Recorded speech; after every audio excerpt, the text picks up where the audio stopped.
Morning YouTube. So we are doing brakes on the 911 996 today. We're going to do the front brakes. They're worn out quite badly. I started getting the brake pad thickness light on. So this is what the current driver's side disc looks like. Just looking at it like that doesn't look too bad, but let me show you the other one that I took off and you'll understand why we need to change them. So this is the disc and the pads that I took off the passenger side yesterday. So you can see the pads are almost completely worn out, very little material left. This is where the sensor connects, and so it was obviously starting to rub on the rotor. And in fact, you can see here the inner portion of the rotor has serious grooves in it, and so it's in pretty bad shape. Now, it may have been possible to turn this and have it machined to a clean surface again and reinstall it. However, just because it's so badly affected and because new rotors aren't terribly expensive when you're buying a kit and you need the pads anyway, so I just decided to replace them. So here are the new pads, that are the new discs, that are going to go on, as well as the new sensor wire. And here are the new pads. So I'm just going to show you the different tools that you need to do this job. You need some lubricant to go on the back of the pads so that they don't squeal. You need possibly a drill, you'll see why. And obviously some brake cleaner and some shop towels. Various ratchets and ends, I'll tell you what I'm using as I'm using them. Wire brush, flathead screwdriver, some pliers, channel locks, a mallet, and a screw of some kind that will be you'll use to tap out the retaining pin on the current caliper. Of course, the first thing to do is to jack up the car. And I apologize for how dirty it is. It is winter here, and I do dry the car occasionally to keep the fluid circulating, make sure everything's running okay. So the way that you jack up 911, if you haven't done it before, is there's a reinforced section under here that you can use to jack up the vehicle and then place the jack stand underneath that supporting bracket on the bottom of the car. So that's how I like to do it. You can do the same on the other side. It's stiff enough that you can jack it from just one side and get two jack stands underneath it. I also put the wheels there for safety. So once it's off the ground, you then remove the lug nuts, of course, from the wheel and take the wheel off. And then you have access to the brake caliper. And so what we need to do first is remove this sensor wire. Okay, so we can just pop it out from here. It's nicely fastened at different places using little clips to hold them in place. So you need a flathead screwdriver just to pry those open. So I'll do that in a moment. I can't do it while I hold the camera. And so what we do is we're then going to remove this pin. Okay, and that's quite simple. That's with the screw that I was showing you earlier. You just put the screw here, the mallet, tap it out. You first have to just take out this cotter pin that's right here. And then you can tap this retaining pin out and then use the flathead screwdriver and pull out these old pads. So that's what I'm going to do now. Flathead screwdriver, I'm going to take out this safety pin there. All right. Okay.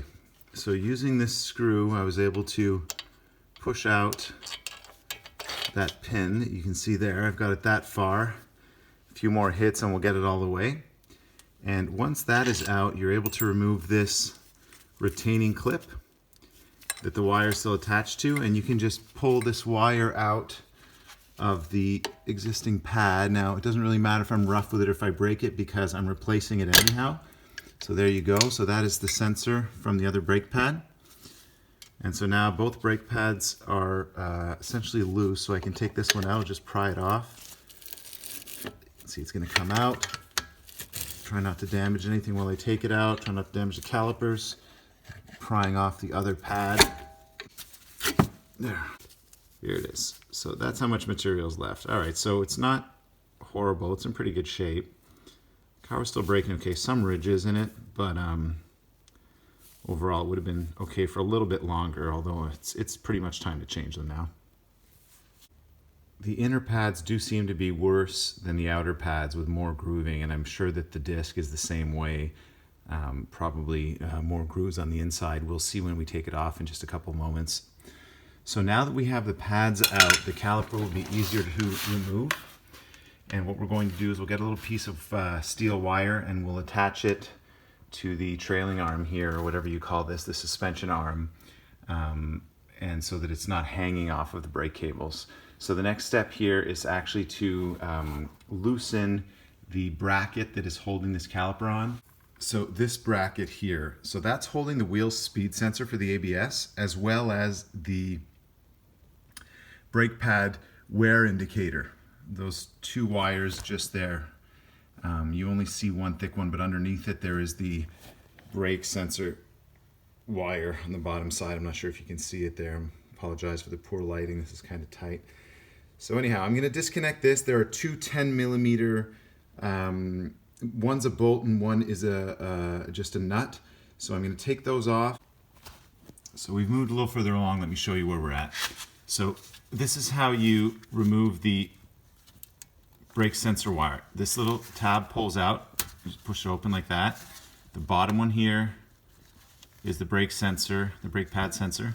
This is the wheel speed sensor. We don't need to touch it, although I will clean it off before putting all this back. There's the 10 millimeter nut that you take off right here. Okay, so I loosened it with the ratchet. Now I'm just doing it by hand. I'm gonna get that off, and then that's it. And then the other one is behind this wheel speed sensor, which I pulled out of its retaining tab, and where my finger is right there is the other 10 millimeter, and this one is a actual bolt, and that's the only other thing holding that clip in there, which once I release it, the hydraulic line will be able to move a little bit without bending. So that's why I'm doing all of this. Okay, so just pop these little clips open with a flathead screwdriver. It's quite easy. You just see where they're closed, and you can quite easily pop it open, and then you can get the wire off. There are two of them, one on either side of the strut.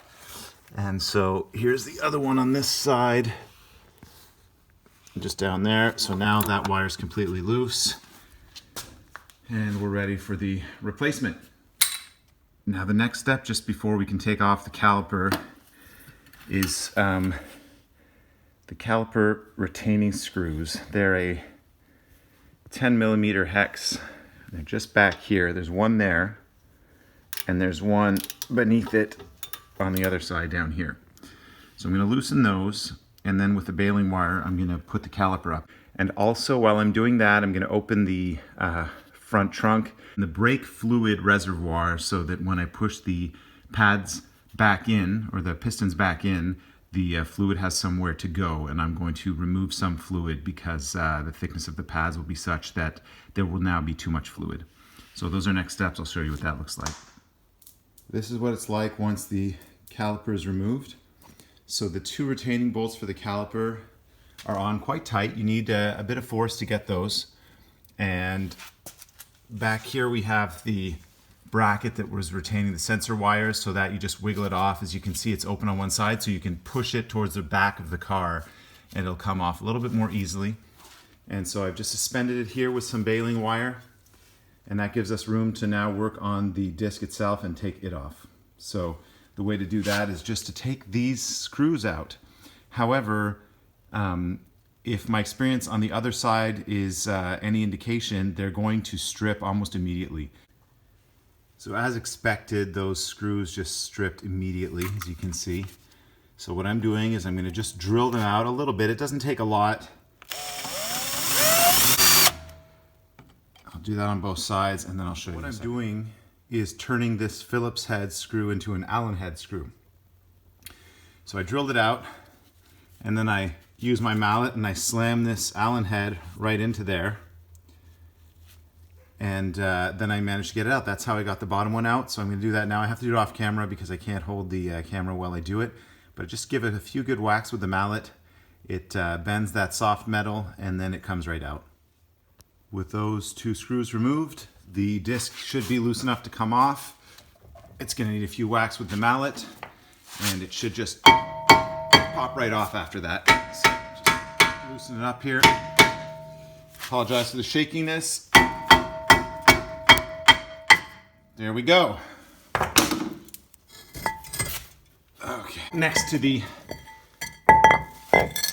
passenger side from yesterday, as you can see, it's also pretty bad shape, rusted, and just not looking too good. It's up behind here. I'm going to now take a wire brush and some brake cleaner and just clean all this up before I put on the new rotor. So now I've cleaned up this area a little bit with brake cleaner, as much as I could, the inside of the caliper and the hub itself here. I put a bit of anti-seize compound on there to make it easier if ever I have to take off that rotor again. And while I'm back here, I also sprayed some silicone lubricant on the rubber parts, like on that suspension arm there, on the bushings. Just while I have access, spraying a bit of silicone, it protects the rubber. So now I'm ready to use a C-clamp and carefully pry the caliper pistons back into the caliper so that I have room to place the new pads on. So as you can see, the pistons are now retracted all the way. The manner that I did that was that I used a C-clamp. These are very, very cheap, maybe a $5 part or something like that. And just clamped it like this with an old pad on the inside. Just put back one of these old pads on the inside of the pistons, and on the outside of the caliper I just put a wood dowel in the way like that so that I wouldn't damage the finish of the caliper, and just retracted it like that. It went very easily, did both sides, and now we're ready to put the new disc and the new pads on. The new rotors are typically covered with some sort of lubricant or oil so that they don't rust, and therefore I'm going to spray them with a bit of brake cleaner before I put them on to ensure that there's no issues with braking after. So I believe that's what you're supposed to do. So here we go. I'll do the same thing on the other side off camera. Here are the pads I got. And so what you do is you coat the back side of the new pad with a bit of this brake lubricant, and that's to help it not squeal. So the new pads are coated, and now I'm going to fit the pad sensor wire into the pads. So see, there's these little, I don't know if you can see it with the light here, that hole is where the pad sensor wire goes in. So you just push that in and it clips into the side of the pad right there. And so I'll do that on both sides, and then I'll slide these in. All right, so the first pad is in, the wire goes in just like that, clipped it into the little space on the side of the caliper. And although it's hard with one hand, I wanted to get it on video for you because it's so satisfying to slide the new pad in. So here I go. I really wanted to show you this pad sliding in gently, but the clearances are really quite tight now, so I had to do two-handed just to get it in the first part of the way, but there it is. Now it's completely in, and I can slide this sensor wire into its position in the dark with one hand. I'm gonna have to let go of the camera. I apologize for the video here. Sometimes I have my son helping me out, but I'm alone today and I can't see anything without holding a light. Oh, there it is. Okay. So there's how the wire goes in. So now it's in. I'll use my flathead screwdriver just to push the clip in. See, clip. Okay. So that's how that goes. And now I'll just put the spring. So it still has the old wire in place. So let me just get that out. I'll come back. So that's how the clip fits. The wire clips into it, and then we slide the retaining pin back through this hole from the back, just like that, and it pushes into the clip, holds everything in place. So I'm gonna need two hands to do that, so I'll be back. There you have it, with the retaining pin back in place and the little cotter pin holding that. Everything is the way that it should be. I just need to route this brake pad sensor wire back through the little clips on the back side and then put the wheels back on, and this job will be done. So there you have it. It is possible to change the brakes on your 911 yourself quite easily and save a ton of money doing it, and make owning a Porsche 911 possible for the average person. Thanks for watching.